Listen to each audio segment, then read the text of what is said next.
Good morning, my people. I wrote down some notes to keep track of all the good, positive information that I'm about to feed out to you guys. So, positively, I want to clarify. I want to think clarity on this. Even in such a pandemic with things seeming to always go in the odds, it's witness to be made as we walk our day to day. Presently, with inflation building up in markets like Texas, where I'm located, with minimum wage at $7.25, homes are sitting at $397,000, almost close to $400,000 with a 5 to 6% interest rate. Even though we may not be in the 70s where the cost of housing was $38,000, there's $9 more added to that bill. Interest rates are a lot lower. If you look at the facts from the 1980s, we were paying 18% interest rates. We are definitely benefiting from a long haul. The market may be tied over for a while, but there may be some opportunity coming in our near future.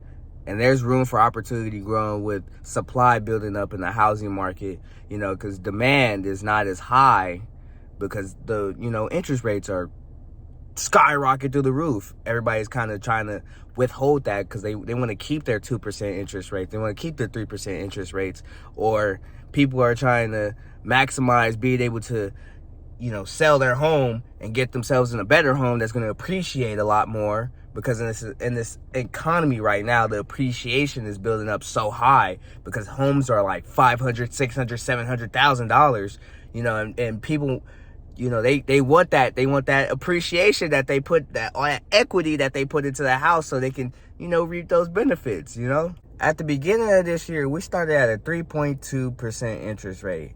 By the end of this ongoing entering into our fourth quarter, interest rates are at 5.8%, even higher than that, right? And mortgage payments have increased over $700.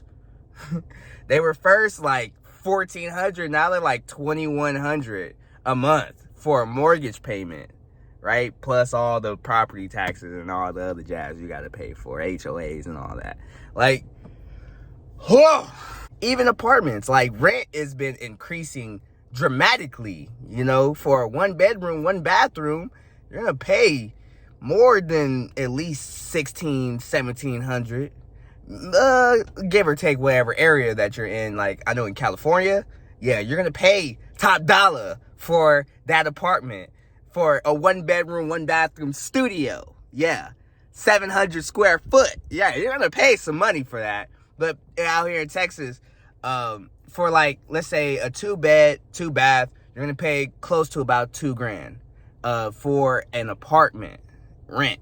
So, yikes. But always in this inflation, I've been seeing the forecast of how everything has gone from historic to now. So even in history, I think we have been able to kind of leverage ourselves past, the 2008 crash, the Great Depression, the crash in the 1980s. Like, people are a lot more on their toes. People are anticipating to see what's going on because they don't want to either sell or buy or hold or fix or flip in this current market. But people are still making money. People are still flipping. That's the part that most of the flips are coming from wholesalers, and that's where all the money is being rejuvenated from the real estate.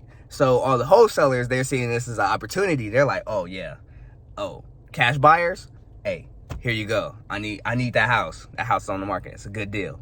So there's opportunities that's being made. It's just choosing that right interest rate. People just gonna stand by and see what the market does. And I will be giving you some more updates on how the market is in Texas and also in the 400 metro areas of the U.S.